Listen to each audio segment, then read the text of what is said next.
So, it looks like we finally got our man to lead us into this new era Rangers fans. Russell Martin is on the verge of becoming the new Rangers boss, and depending on when you're watching this, he might have already been announced. So let's cut to the chase. If you're wondering what kind of football to expect under Martin, how he sets up his teams, and what might change compared to Clement's approach, hit that like button, subscribe if you're new, and let's dive straight into it. The first thing to know about Russell Martin, he's absolutely possession obsessed. In fact, Martin's philosophy has always been built around controlling matches with the ball. He wants his teams to dominate possession, wear opponents down through patient build-up, and essentially play keep ball until the right opening appears. Think Ange Postecoglou's approach at Celtic. Yeah, not the best example for us, but we all remember the relentless commitment to playing out from the back and sticking to an attacking identity. And also, just like Ange, Martin has a refusal to change his beliefs in this regard. At MK Dons, Swansea City, and Southampton, he implemented an expansive, possession-based style and rarely strayed from it, which obviously bit him back last season in the Premier League. Under Martin at Swansea, the team averaged around 62% possession, the highest in the Championship. They were by far the best passing side in the league, often stringing together long sequences of passes and forcing the opposition to chase shadows. Fun fact guys, Martin's MK Dons once scored a goal after a 56 pass move, a British record. The idea is to control the game. If Martin's team has the ball, the opponent can't hurt them, so expect Rangers to adopt a more patient build-up and prioritise possession retention much more than under Clement. Now, patient doesn't mean purposeless. Martin's sides aren't just knocking it side to side for the sake of it. He insists on playing through the thirds with a purpose. Yes, the build-up can be slow at times. Martin himself has admitted that the process can look sluggish, but it's designed to disorganize the opposition. His teams create triangles and overloads through constant positional rotations, often bamboozling opponents at the Championship level. Essentially, the man on the ball should always have at least two passing options nearby. The players will recycle possession, probing and pulling the other team around until a gap opens. When that forward pass is on, Martin encourages his players to play it progressively and with purpose, not just endlessly recycle. In fact, his Southampton side in the Championship had the most shot attempts and open play goals in the league, showing that all that possession was ultimately used to create chances. Now, what does that mean when it comes to formations? What will the shape look like? Martin has generally preferred a system with a back three and wing backs, particularly a 3-4-2-1 formation. In this setup, three centre backs spread wide across the back, and two central midfielders sit in front of them as pivots. These two midfield pivots are key to starting attacks. Ahead of them, Martin usually deploys two attacking midfielders or inside forwards who operate in the half spaces, essentially playing as wider number 10s rather than traditional wingers. Then you have a single striker up top. The width in Martin's system mainly comes from the wingbacks pushing high on either flank. Now, these 10s or attacking midfielders in Martin's system have a special role in the build-up phase. They frequently drop deep from their starting positions to overload central midfield and receive passes. So in Rangers' case, we could end up momentarily with 3 or 4 players across midfield, making it tough for the opponent to cover everyone. This way, defenders get baited out of position by these movements and by the quick short passes. As opponents step up to press the ball, space opens up elsewhere, often out wide. At that moment, one of those attacking mids or a wingback will exploit the space. Martin's Swansea were ridiculously fluid in this regard, constantly rotating and shifting positions to find space. Crucially, Martin's players are coached to always have a safety valve. If no forward gap appears, they aren't afraid to reset. They'll recycle the ball back to defense or even the goalkeeper and start over rather than forcing a risky pass. It requires a lot of composure. So this is where we as supporters might need a bit of patience watching this. There will be times the team makes 20 passes without advancing much, but the goal is to lull the other team into chasing before accelerating the attack. As Martin's Southampton demonstrated, this approach can be very effective in wearing teams down. They frequently strung together 10+ pass sequences, far more than anyone else in the league.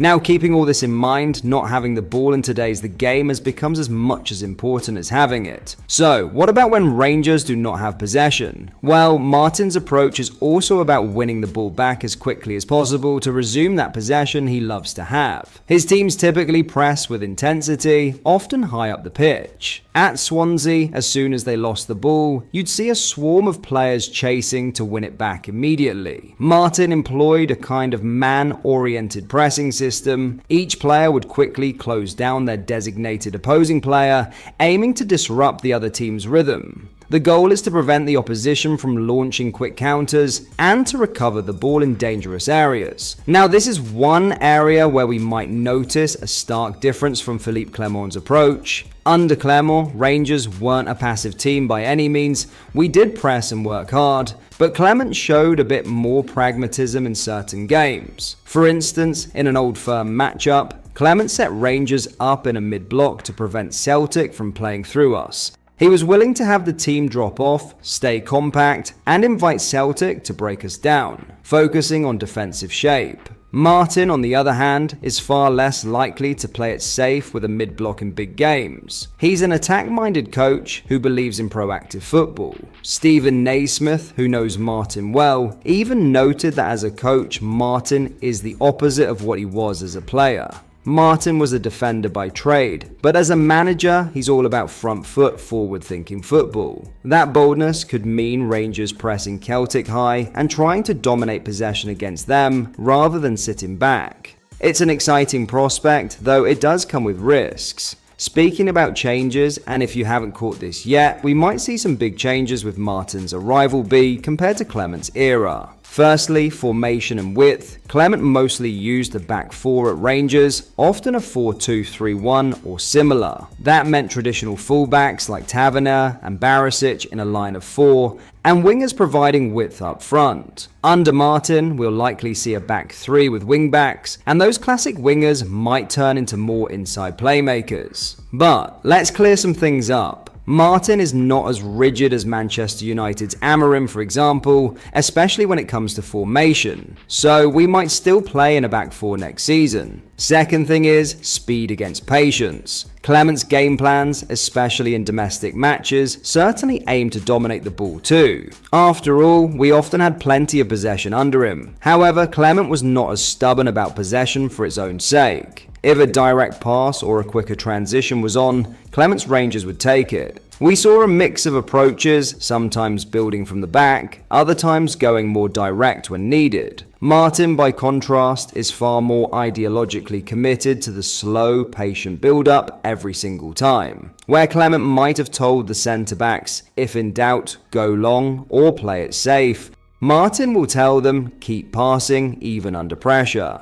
We can expect fewer long balls out of defense. Even the goalkeeper will be instructed to play short passes instead of frequent big kicks. This could be a big adjustment. Thirdly, defensive approach. As mentioned, Clement wasn't afraid to adjust the team's defensive block height depending on the opponent. His Rangers could press high against weaker sides, but he also utilized a mid-block or more cautious approach in big games to prevent getting caught out. On the other hand, Martin is much less likely to park any sort of bus. His default is to press and control, regardless of opponent. That means Rangers under Martin will try to dictate games even against strong opposition, whereas Clement might have been a bit more reactive or pragmatic in those scenarios. For the Ibrox faithful, this proactive stance can be exciting. It's the kind of bravado we appreciate, but it's also something to be aware of when those high-stakes derby games come around. Lastly, flexibility. Despite his principles, and as we mentioned earlier, Martin has shown some flexibility in formations when needed. Clement also showed flexibility in tactics, but one could argue Clement's changes were often reactive to fix issues, while Martin's tweaks still fall within his possession-first philosophy. In short, Martin will bring a more extreme version of a modern ball-oriented strategy compared to Clement's more balanced approach. It's a philosophical shift from a mix of pragmatism and attack under Big Phil Clement to a purist ideology under Martin. Bringing in Russel Martin would mark a bold new chapter for Rangers. Fans should prepare for a more possession-heavy, fluid, and attacking brand of football at Ibrox, one that in many ways could mirror what Ange Postecoglou did at Celtic, but now in Rangers. The differences from Philippe Clement's tenure will be evident. A likely switch in formation, a shift in tempo towards more patient build-ups, and an unwavering commitment to playing out from the back and dominating the ball. Of course, it's important to note that such a transition won't happen overnight. There may be some growing pains as the squad adapts to Martin's methods. The new coach will have to convince the players and fans to trust the process, much like he did at Southampton, where after initial struggles, his team eventually went on a long unbeaten run by sticking to his principles. In the context of Scottish football, Martin's approach could be a breath of fresh air for Rangers, especially when facing the many teams that come to Ibrox and sit in a deep defensive block. His style is all about breaking down stubborn defences with movement and ball circulation. But what do you think, guys? Would Russel Martin's possession-heavy style be a success at Rangers, or do you worry it's too risky a change? Are you excited to see the Gers play a more fluid attacking game, or would you prefer a more pragmatic approach? Let us know your thoughts in the comments below. If you enjoyed this deep dive, drop a like, hit that subscribe button for more tactical breakdowns, and we'll catch you in the next one.